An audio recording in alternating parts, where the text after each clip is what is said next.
La santé publique nécessite de créer un climat de confiance avec la population.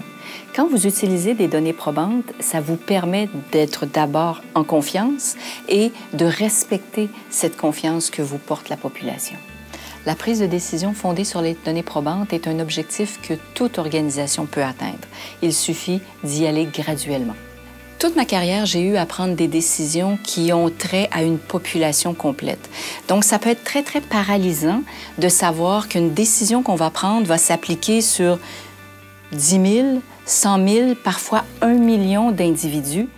Notamment un exemple où on a été interpellé il y a plusieurs années par un groupe de citoyens qui étaient inquiets parce qu'on tentait dans une municipalité de déployer un nouveau développement domiciliaire dans une région où le sous-sol riche en uranium. Donc, il y avait des gens qui étaient inquiets, se disaient « il y a déjà eu une mine d'uranium ici ». Qu'est-ce qui va se passer par rapport à nos maisons? Alors, nous, on a fait différentes études, on a fait des relevés aériens de la quantité d'uranium et de radiation au sol, et on a été capable de documenter que la quantité d'uranium au sol et de radioactivité au sol, elle était incroyablement élevée. Alors, on a cherché un peu partout dans la littérature, dans les exemples antérieurs, ailleurs dans le monde où il y avait eu des développements domiciliaires assis sur ces gisements d'uranium pour se rendre compte que c'était probablement pas la bonne chose à faire.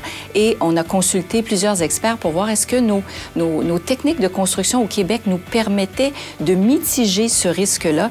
Et clairement, la réponse à ça, c'était non. On n'a pas de preuves solides qui nous laissent croire qu'après 5 ans, 10 ans, les maisons vont être encore sécuritaires pour la population. Donc, ça nous a amené à prendre une décision de stopper le développement domiciliaire.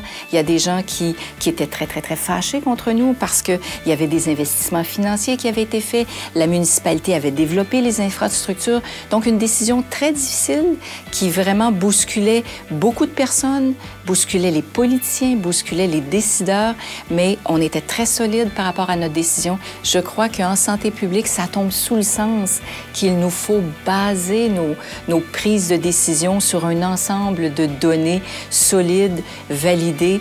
Mais je dirais que si certaines organisations hésitent à le faire, j'ai tendance à souhaiter les encourager et leur demander de consulter les organisations dont c'est le travail au quotidien de le faire parce que ça va faire en sorte que les données vont être plus appropriées, les gens qui vont prendre les décisions vont être plus sereins avec leurs décisions et donc, ultimement, la population va mieux supporter.